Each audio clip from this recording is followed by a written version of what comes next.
Hi there, music fans, and welcome to my tutorial series on how to play great songs. Today's lesson features another Pink Floyd song.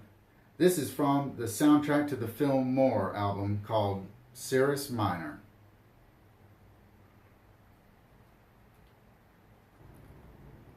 Okay, Cirrus Minor starts with the E minor chord. And for the intro, you're going to be strumming this like so.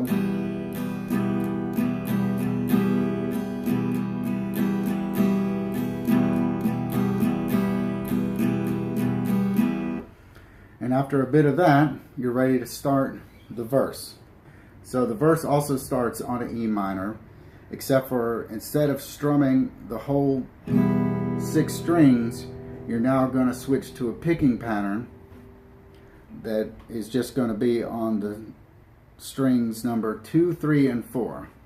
So you can just put your 2nd fret down on the 4th string and leave strings 2, 3, and open. With your right hand, you can use a finger picking style, which is what I like to do, or you can pick it with a pick.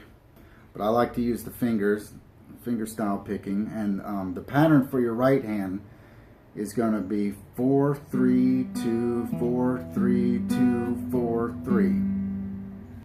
So what your left hand does, for the picking part that goes 4, 3, 2, 4, 3, 2, it's going to be on the 2nd fret of the 4th string.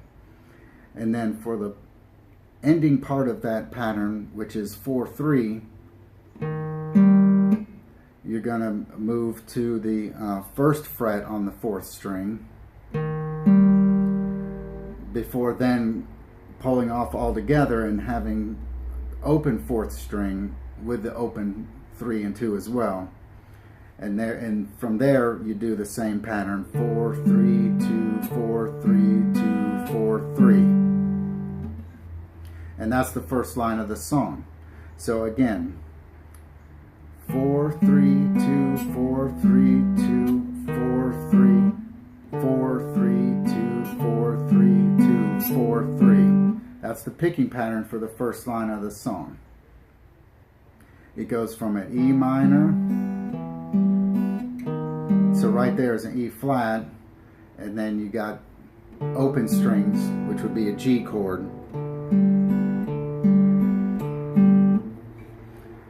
And that's the first line. And I think it's kind of important to get the picking pattern exactly right for that part in order to follow along with the E to E flat to the open D string progression in the right rhythm that follows the melody.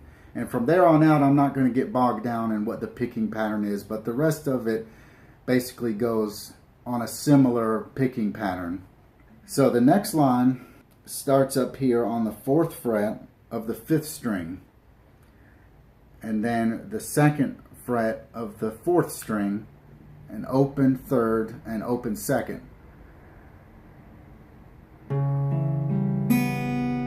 That is a C sharp minor 7th. So you can kind of vary the picking pattern to your own taste from here on out, because now we have 4 strings involved in the picking. It's strings 5, 4, 3, 2. And again, the shape for your left hand is 4th fret, 5th string, 2nd fret, 4th string, open 3rd and open 2nd.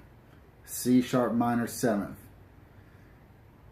And like I said, the picking pattern doesn't, I'm going to leave that up to you, but it kind of follows in the same kind of pattern as before. Just make sure you hit 8 notes in there. 1, 2, 3, 4, 5, 6, 7, 8. Like that. And then you're going to slide down to a C7. Okay, so the basic shape is 5th string, 3rd fret, 4th string, 2nd fret, 3rd string, 3rd fret. And this time you're only going to be using those strings. Strings 3, 4, and 5. Leave strings 1, 2, and 6 out of it.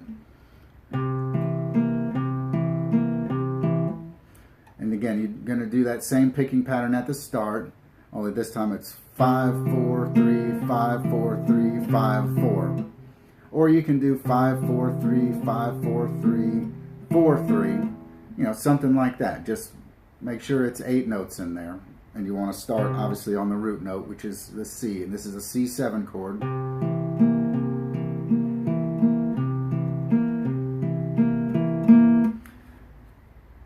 And here's a helpful hint about forming that C7 chord right after the initial C sharp minor 7.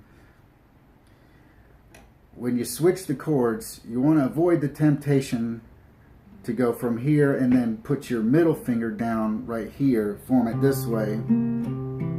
What you want to do instead is slide your ring finger down to the 3rd fret and then add your pinky on the 3rd fret of the 3rd string while keeping, you know, your pointer finger here on the 2nd fret of the 4th string. So that way it becomes a much smoother transition when you go to the next chord, which would be a C minor 7. So you got the C sharp minor 7,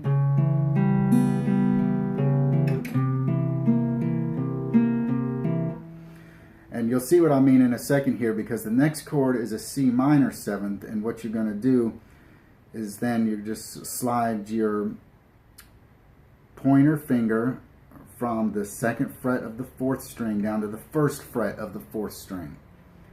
So this shape is 5th string, 3rd fret, 4th string, 1st fret, 3rd string, 3rd fret. And again, you're just going to be picking strings 5, 4, and 3 on this one. Only 3 strings involved here. And you use the same basic pattern. You know, and I'll leave it up to you to determine the exact pattern that you use there, but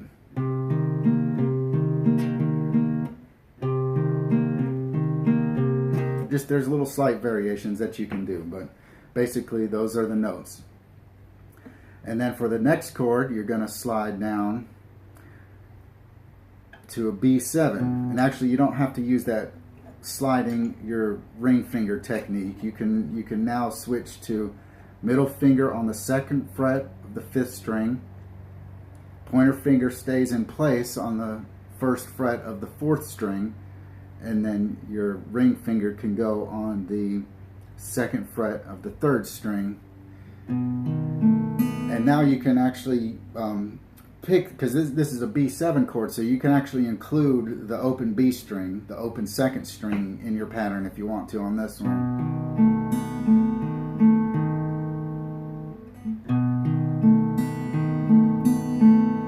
Just kind of just fit 8 notes in there, any order you want, as long as the first one is the root B note, 5th string, 2nd fret.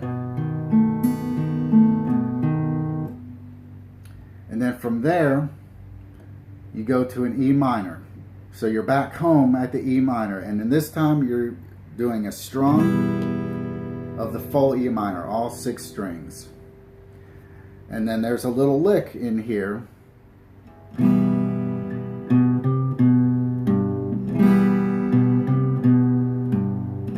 that goes twice.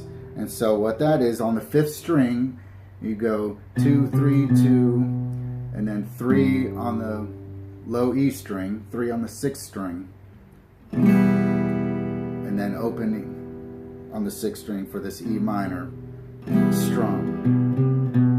So it goes like strum, do the lick, strum, do the lick, like that. So right from there it goes to the 2nd verse. So when you're transitioning between 2 verses, it'll kind of go like this.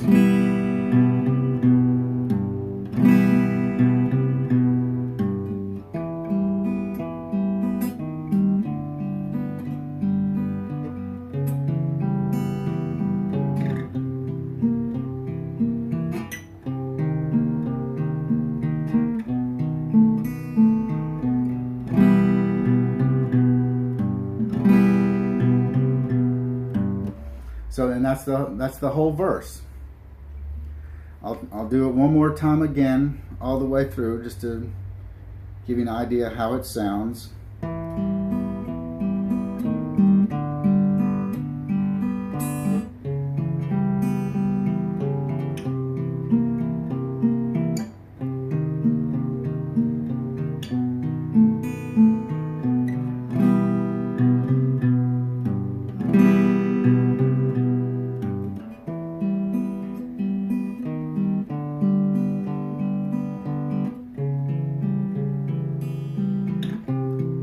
Slide your ring finger.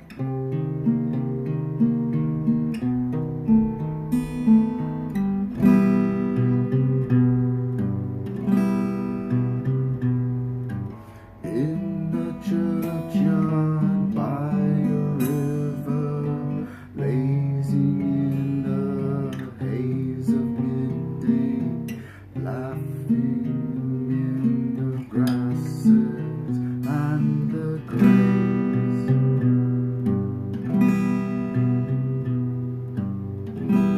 Okay, so there's 4 verses in all. All 4 of them just kind of go back to back with each other. And when you're done with the 4 verses, I'll show you how the outro goes. So you're ending on this E minor.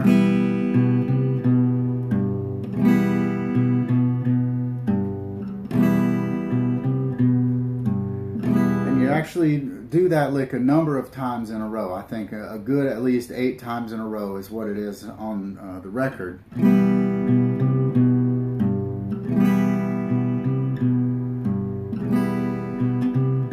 Just kind of over and over and again on that. And then the outro,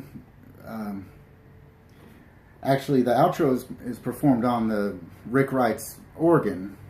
He plays the organ. I don't actually hear acoustic guitar strumming for this part of the song, so it's kind of hard to get the exact rhythm right. In fact, Rick Wright is the only one that's really producing the chord changes at the end of this album, and he kind of does it at his own pace, just sort of changing when he wants to. But the basic rhythm of it is like this. You have just an E minor, and then B minor, to D, then to A,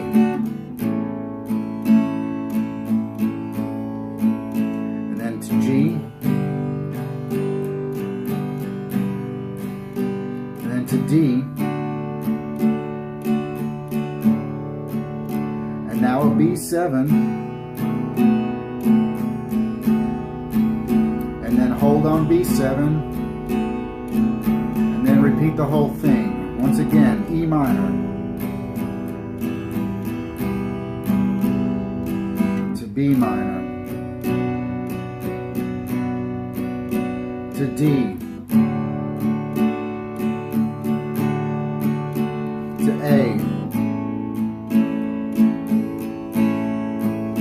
now to G to D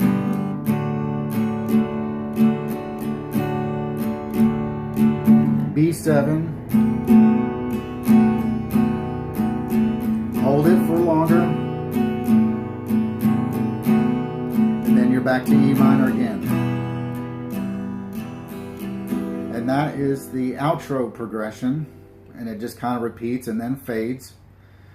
And like I was saying, Rick Wright is the only one playing the chords at that point, and there's no drums and there's no rhythm to sort of guide him, so he's just doing it at his own whim. So if you're playing along with the recording, you know, just bear that in mind. You may not change exactly right on the beat like you would think so, but close enough anyway. So that's how it goes. Cirrus Minor. Hope you have fun with it. I hope you find this melancholy yet beautiful song relatively easy to play. And as always, stay tuned for more guitar lessons in my series on how to play great songs.